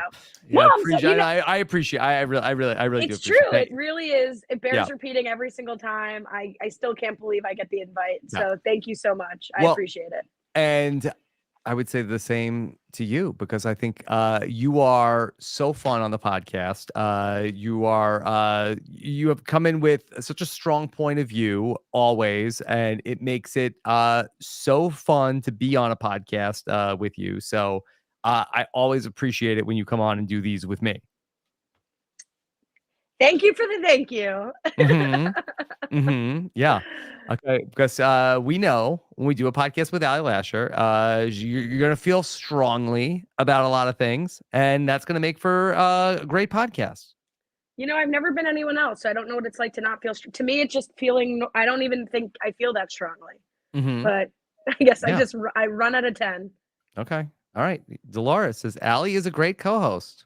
Oh, thank you. There you have it. Okay. All right. Ali, what's been going on with you on your other podcasting efforts? NGOG, I think we're on pace to have 3 in a row on time podcasts. Wow. So crazy. Check that out at anchor.fm/New Girl Old Guy. Kiwi and I sit down week to week, talk about an episode of New Girl. I think we're on like season 4, half or a third of the way through season 4. That's fun. That's just, a fun side project for both of us. I was on RHAP, as we've mentioned, one time only. That was really fun. Yeah. Enjoyed it. And you could check out my main gig, talking about the challenge. That season's been great since episode 1. Ride or Dies. Brian and I are having a blast. Felipe was just on with us on New Girl Old Guy. Rourke Luskin was just on with us talking about the challenge. Survivor's Rourke. Yes. So that was a blast. You could check that out at robswebsite.com/challenge feed. robswebsite.com/challenge feed. And you could follow me at Lash Tweets. And that's it. Okay. All right. Well, Ali, this was so much fun. This weekend, we have a brand new episode of Rob and Akiva Need a Podcast dropping. So I think you should definitely check out last week's episode of Rob and Akiva Need a Podcast with Ali Lasher and Alex Chester as we played Wienerker. I hardly know her. One and of my Dr. favorite, Amanda Rabinowitz, hosted by Dr. Amanda. One of my favorite episodes ever of RHAP. Well, look, here's the thing about me, and I think Taryn said this also on his one of his, maybe it was when he was on was it Pod Friends? I feel like Taryn has said this. That if you disregard the criticism, you have to disregard the praise. So I ignore that this is one of your favorite episodes of RHAP. But good for you for saying that. Yeah.